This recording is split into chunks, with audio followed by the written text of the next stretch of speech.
Sa wo hwe ye wura himfie hu a. Esemfo na atwa menhia himfie hu ahia. Ye ni semfo eni ntokwa. Enra ade na wo be ye na. Uma entwamwa enwan emponche. Bi betra wo social media no so. Ya mudi Asante Wmen no, you're very careful. This should be your first and the last. So will trending. Say with me. With him, I can give you a bad trend. Send your pen. Can any go for music for me? Why am I in your member? Yeah, and then go for music for member to track. Member to track. For me, why am I in your member? So we go for why am I in your member? Yeah. I'm here, Nipa me at Trapunaso. I'm here, Trapunaso. So, yeah, so, 2 was in our yet. Yeah, so, in this moment, to pass on to episode. So,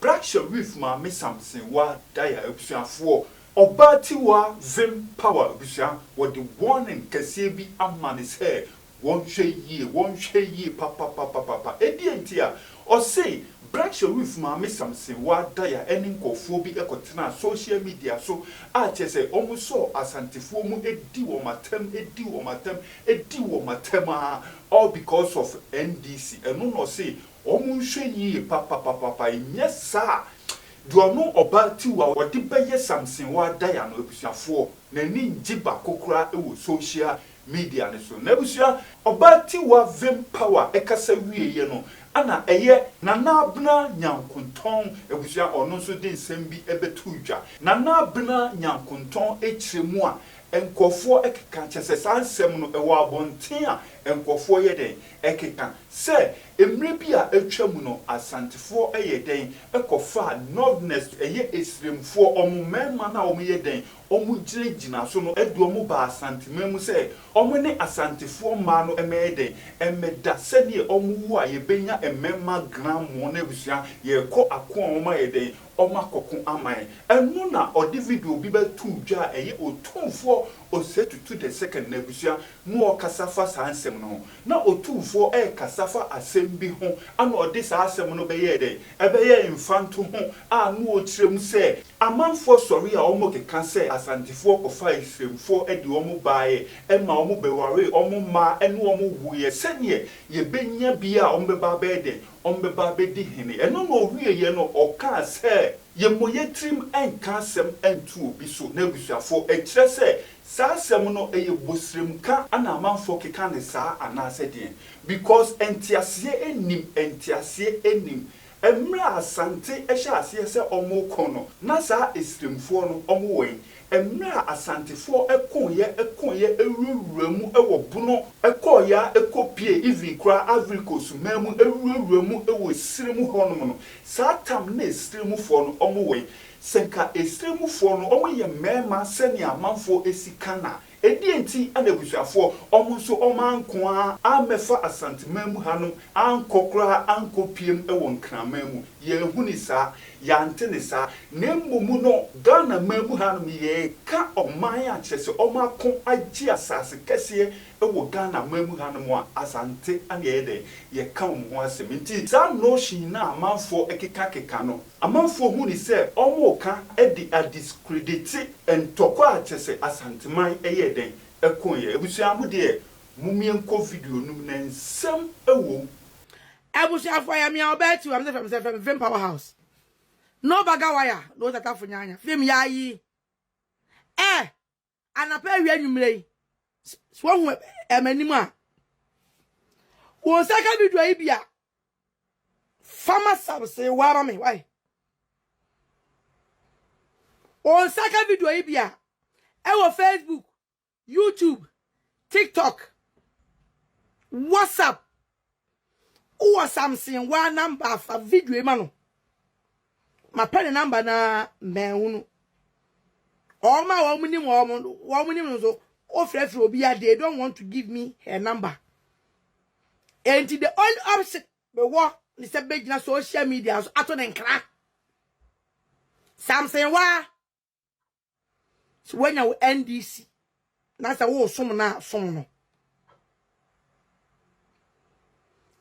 Enya Asantefoɔ nyina na NPP foɔ. Enya Asantefoɔ nyina na NDC foɔ. Ena Asante ene Esremfoɔ yeni ntokwa. According to Yewura, what kokoso miwura bebebo odin a awisi. Or say enkane no ni ekofa enipa di bi fisrem eba eni yama amenom ebe wo abrane yedi ye kontokwa edi ebisi akonya so in that show say Asante yedi semfo ni ntokwa and don't pick up a fight for a semfo ne eyi Asante for don't do that on social media. Sa wo hwe Yewura ahemfie hu a esemfo na atwa manhia ahemfie hu ahia ye ni semfo eni ntokwa enra ade na wo beye ye na uma entwamwa enwan emponche bi betra wo social media ne so ya mudi Asantefo atem no you very careful.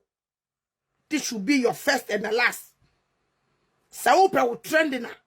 Say with me. With him say me, I can give you a bad trend. Send your pen. Respect yourself. Why I can use Kevin Taylor end your two for them da. Who something wa kura wo when I was here say what to a man she as what you two for them so many times because of NDC. We kept quiet. Because Asante any slim yenin tokwa. But if you want Asante to have a fight with Semfua, be a platform no. Na nkwasiafo ya wo mu ni adwen. Enkwasiafo wo mu penka bomu. Enkwasiafo a wo mu didi mmea na atu wo mu ne enkwasi adwen. E make our platforms in Asantefo Asantefo atem. Carry on.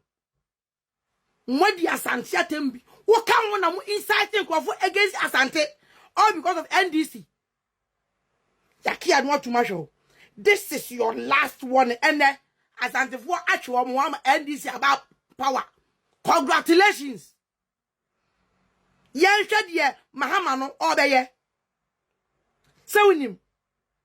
Sa Asantefo ina sore se woman no better social media so akwa ultimi ni Asantefo nko me kura you can't contain me me kwa because I'm no bekwa you can't contain me. It's you careful, you're very careful sa adiyema na wo ye no na wo ma to program there's enra no Woman record one family me. Like woman record we. And I'm a tea and some a PF wanum. Eba ya bianca. Sami akeja dem. Na keja dem to. This is a sound warning to you. Samsonwaa.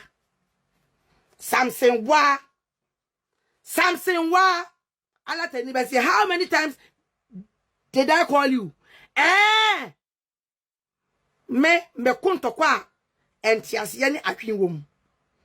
I don't just wake up and start fighting. There be rough sir. Medika atwa ma. Careful. What do you attend be a ye? Otumfuo atem ni die no. What di be a ye? What do Otumfuo atem be a should be your last warning. Your last warning. When you Kevin Taylor, enough is enough. Obetiwa Makasa Bedamase Ghana for. Tetano Asantefo ni pavia na umu iti papa. Intebusefo atwa Asante ho hye nyina nsi nya gye eti ale de abra Asantefo. We Asante bofre. We Asante aponche. We Asante kramai.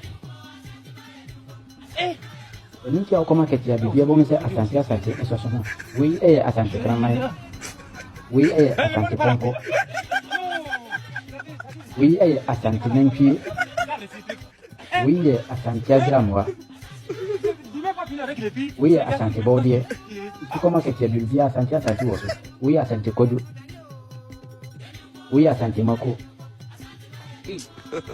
Ena we Asante yesu. No so ukoma ketina bibia be hu bia no. Yesi we Asante na afekire no. Definition.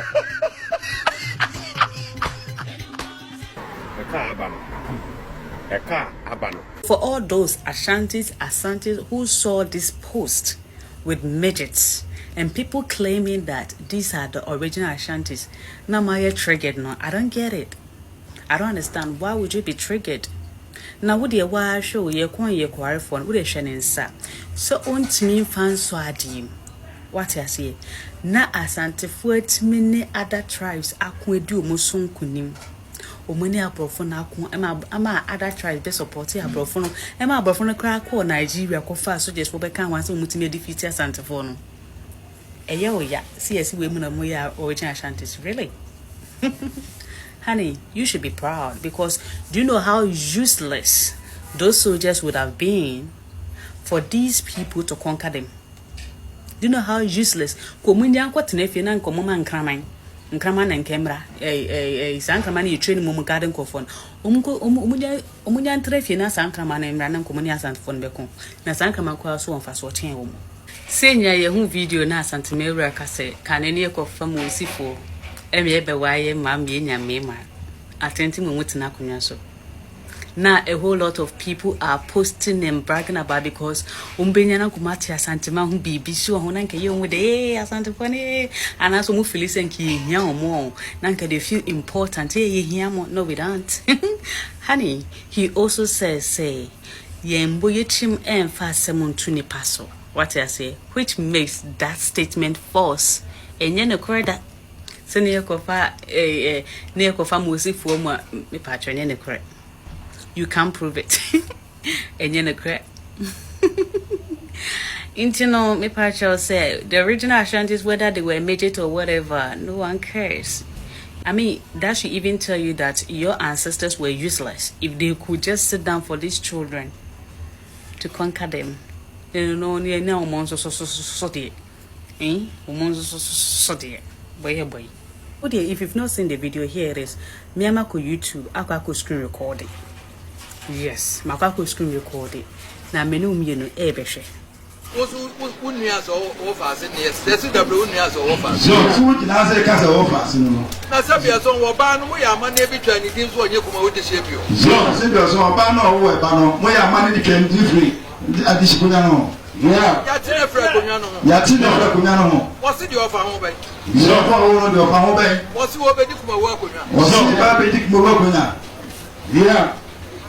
Kaneni ekofa mosifo me be wa ya me nya mema. Yeah, na ekofa mosifo me ma tin tra gram. Na ma tin tra gram do mo ba. Ekofa fo me be wa ya ma me nya mema. Ekofa be gomba fo ba e be wa ya ma me nya mema gram.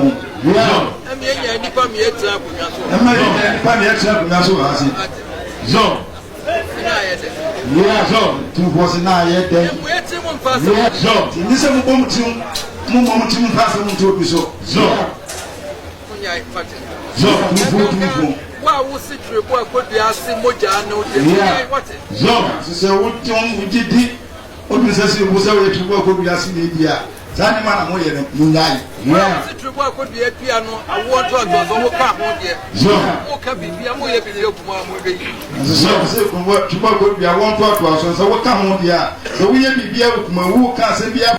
Wo obusia ene oba tiwa vim power one na bna nyankonton ana busuafo muti wo monka no wo nsemu a wo de abai eden ana wo kafa ho ko comment section ho no na kire wo adwen efa wo nsemu no ho hanom eye skeleton man TV me see a top for more yɛde bɛbrɛ wo nti sɛ wɔyɛ your first time one ɛne bɔ mmɔden a subscribe mia notification ne so click all no send video biara yɛde bɛto mu no wɔn nso nsa bɛka no anya biara hwɛ medase bebree